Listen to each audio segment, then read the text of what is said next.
Welcome to Thinks Out Loud. I'm Tim Peter.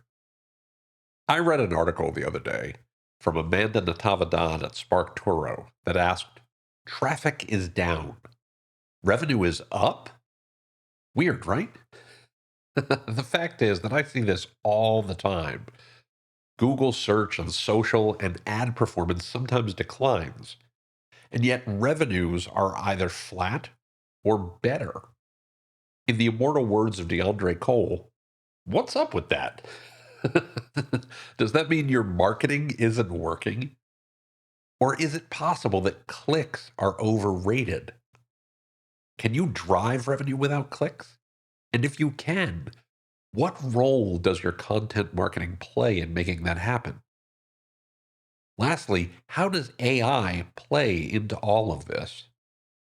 The answers are, well, hang with me a second. I'll get to them shortly. This is episode 450 of Things Out Loud. We're talking about driving revenue without clicks.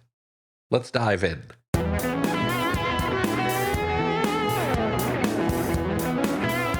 Before I get too far into this discussion, I want to address the big question, which is, what is the point of marketing?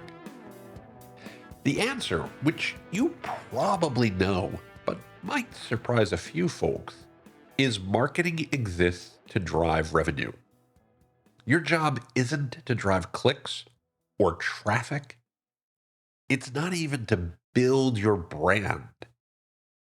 The point of marketing is to drive revenue.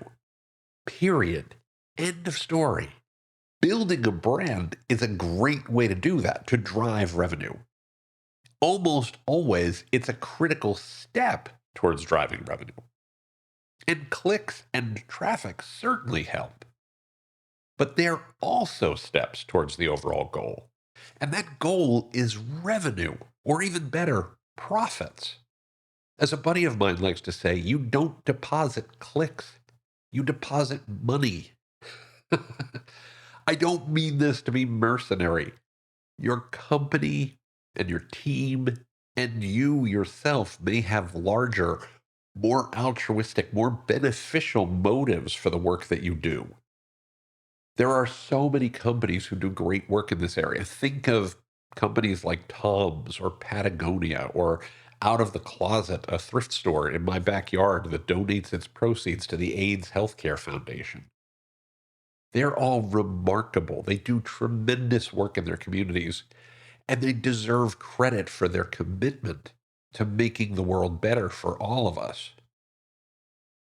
But without revenue, without profits, without cash money, those companies can't deliver on their amazing, admirable promises to their communities. Marketing that doesn't deliver revenue, at least in the longer term, is a waste of time, it's a waste of budget, and it's a waste of effort. That's why I always say that content is your 24 by 7 by 365 salesperson and your 24 by 7 by 365 customer service rep. It is marketing in action. It is marketing intended to drive results. The salesperson part of it is obvious.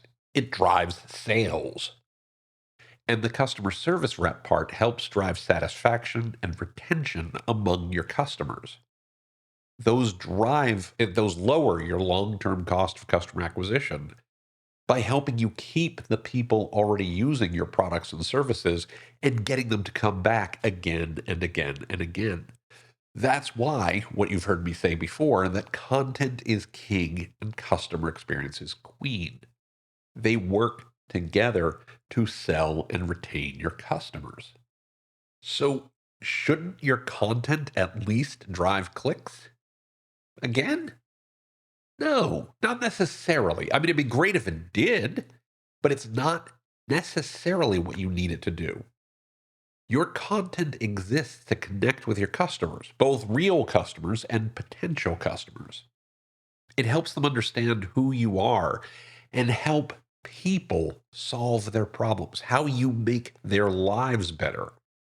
And again, help convert them to customers and keep those customers coming back again and again and again. Convert and keep. That's what your content needs to do. Clicks are one way to do that, sure. But your content can do so much more than that.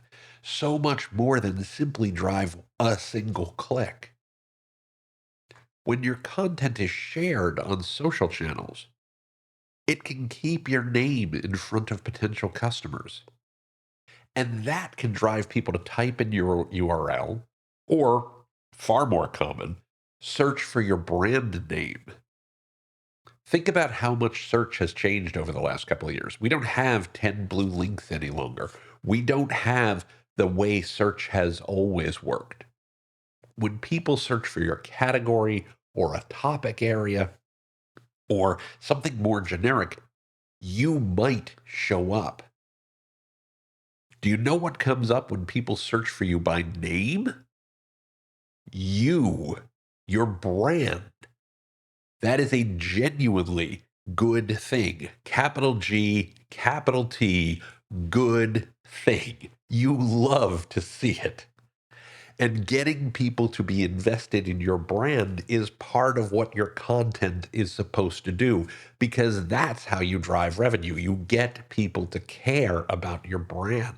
You get people to care who you are.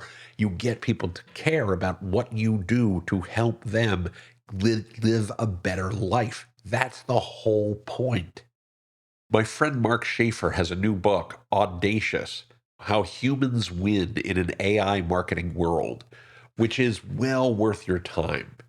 It is filled with tons of case studies of brands doing amazing work, creating great stories shared with their customers, friends, and families, and fans and followers that drive actual, real, honest to goodness engagement in the best possible sense of the word with brands just like yours. It causes those folks to want to learn more, to browse, and yes, to buy, to create revenue for your brand, to create profits for your business. Content that gets people curious about your business is good content, is really good content. That's what it's supposed to do, because getting people curious about your brand, getting them invested in your brand, is how you convert them to customers and how you convert to revenue. You also can measure it. I know this might sound contradictory relative to what I said a little bit ago, but you can see the value here even without clicks. Pay attention to changes in traffic from branded keywords. Keep track of how much direct navigation and activity on your app you receive if you have one. Most importantly, keep a close eye on your revenue. While the specifics of how you drill down into the details around this kind of tracking are beyond the scope of today's episode, every one of these are signs that your marketing is reaching the people you want to reach, that it's doing the work you need it to do. In fact, I'm going to say something a little controversial here, but if you can't see it show up in your revenue, then your marketing isn't working. That's a sign right there that you have work to do. You need to be able to see something to know that it's working. And if you're not seeing it, then it's not working. And if you are seeing things happen, then it's a sign that things are working. It's just drilling into the details to know how to do that. And drop me a line if you'd like to learn more about how to do that. We help people solve that problem all the time. So content marketing is good even without clicks on the content itself, right? It makes sense why you want to use it. How does AI fit into this picture? Well, I'm glad you asked. First, I want to go back to our prior episode from a couple of weeks ago, where I said AI won't kill content marketing. Bad content will. Boring, obviously machine-generated content that lacks humanity will.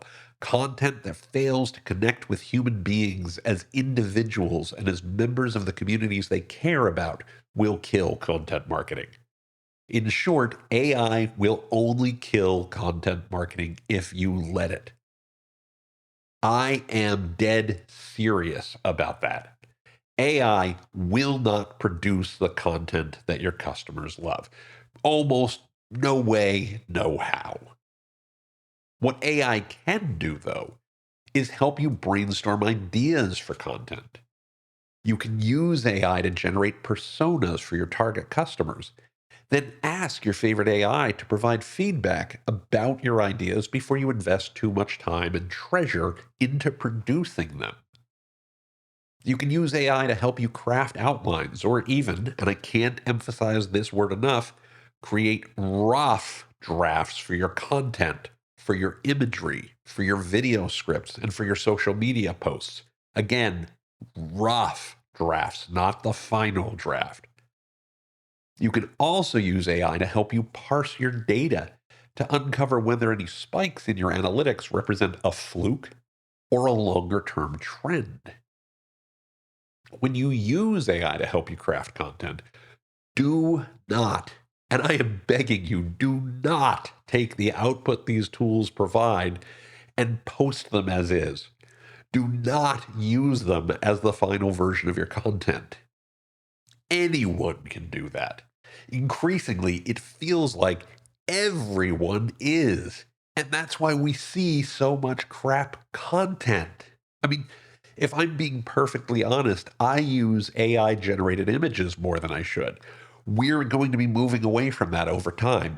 They're just not always great images. They don't do what we need them to do. They don't tell the story of the brand we need them to tell. It was great to test them out. It was great to learn about them. It was great to see what can be done with them. But fundamentally, do they actually represent us at our most human, at our most sincere, and at our most truthful and honest? No, they're not great content. They're fine, but they're not great. Instead, your content should reflect your brand, your personality, and as much as possible, a specific individual, a specific human within your company who can build longer term relationships and trust with your target audience. You don't want customers to connect with a robot. For one thing, they probably won't. Right? For another, it doesn't stand apart from anybody else's robot. Instead, you want your audience, you want the people you want to talk to connect with human beings, with the human beings that make your company, your brand, distinct and human. To give one real world example, this podcast that you're listening to right now is not scripted by a machine. It isn't hosted by a machine. We do use AI to transcribe the recording. We use AI to test titles. We use AI to generate the image that accompanies each episode and do some careful curation of multiple possible images. We occasionally use AI to review the script and provide feedback. And that's it. That's all we do.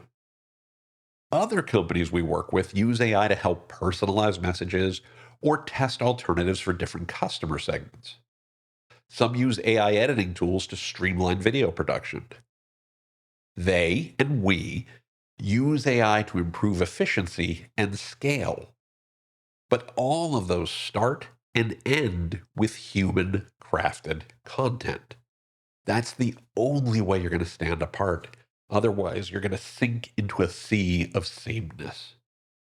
So, what are some key takeaways as you think about using AI to help your content marketing drive revenues without clicks? The first is that the point of your marketing is to drive revenue. Period. Next, your content marketing is your 24 by 7 by 365 salesperson and 24 by 7 by 365 customer service rep. If your content helps you gain customers or keep existing ones, your content is doing its job, whether those people click or not. Next, your content that makes customers curious about your brand and your business is good content. Do more of that. Next, you can track your content's effectiveness by watching branded activity in search, social, and your website. And AI can help you identify traffic and trends there. Next, AI can also help you streamline or scale production of great content. But AI shouldn't be the face or voice of your company. Customers want to work with people they like and that they trust. Your people must own and produce your final content deliverables. Plus, remember that everyone who uses AI to create their final content deliverables increasingly all look and sound the same. Break free from that herd. Be human. Ultimately, great content produced by and for humans will help you drive revenues and profits for your business with or without clicks. Embrace that reality. Your business, your brand, and your bottom line will all thank you for it. Now, looking at the clock on the wall, we are out of time for this week. I'm willing to bet that you might know someone who would benefit from what we've talked about today. Are you thinking of someone? Why not send them a link to the episode? Let them know what you think too. You can also find the show notes for this episode 450 of Thinks Out Loud, and an archive of all of our past episodes by going to timpeter.com/podcast. Again, that's timpeter.com/podcast. And of course, be sure to like and subscribe wherever you get your favorite podcast. Thanks so much for listening today. This show wouldn't happen without you. I very much appreciate you doing it. We'll be back with a new episode next week.